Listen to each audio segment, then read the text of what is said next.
This is the most isolated and alone generation of youth ever. Like, if it is the most isolated generation, there's ripple effects to that. If we're not investing in changing that story, then we've got huge problems for the future. All the major research on youth and resiliency shows that if there's just one caring adult in the life of a vulnerable kid, that they have a 70% chance of thriving. So we help call kids out of that space of isolation into real relationship where they can experience the love of God and the love that we have for them. And that changes everything.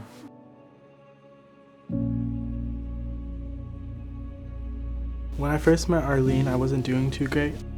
I'd skip school a lot. Yeah, I was definitely confused too about a lot of things because I felt like my dad didn't really love me or my parents because they basically like kicked me out. I met Christian at one of the learning centers I was at and saw he was a pretty quiet guy, kind of withdrawn in the corner, but had a great smile. So I'd go over to him and just started talking, and he'd share a little bit about his life, and yeah, it just grew from there.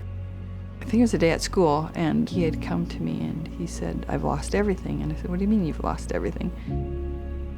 My brother had a barbecue on and the place ended up catching on fire. And it was like a few weeks before school was gonna start, so I lost like all my new clothes, my school supplies and everything.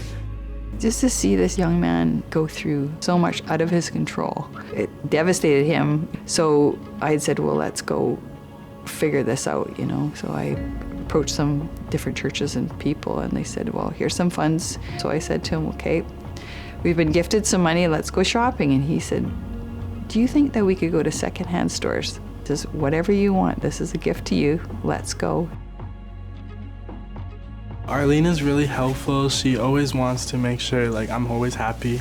I have everything I need. When I was younger, she'd always like help me buy like toothpaste, like soap even. Like my grandpa wouldn't do anything for this for me.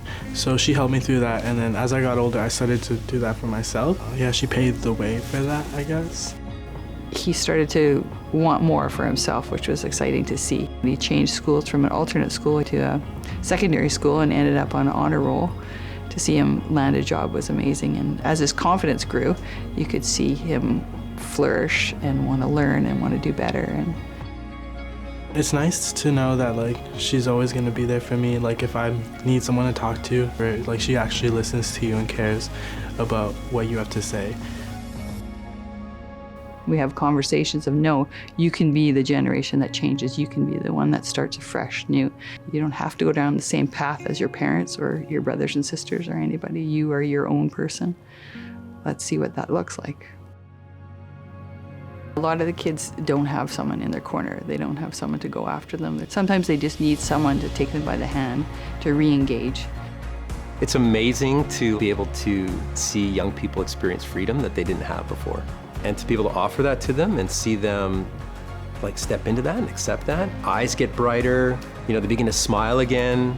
It changes them physically, emotionally, in every way. I mean, there's nothing greater than seeing someone who's locked up be set free. And that's what we do. And that's what we've always done. For 75 years, we've been doing that.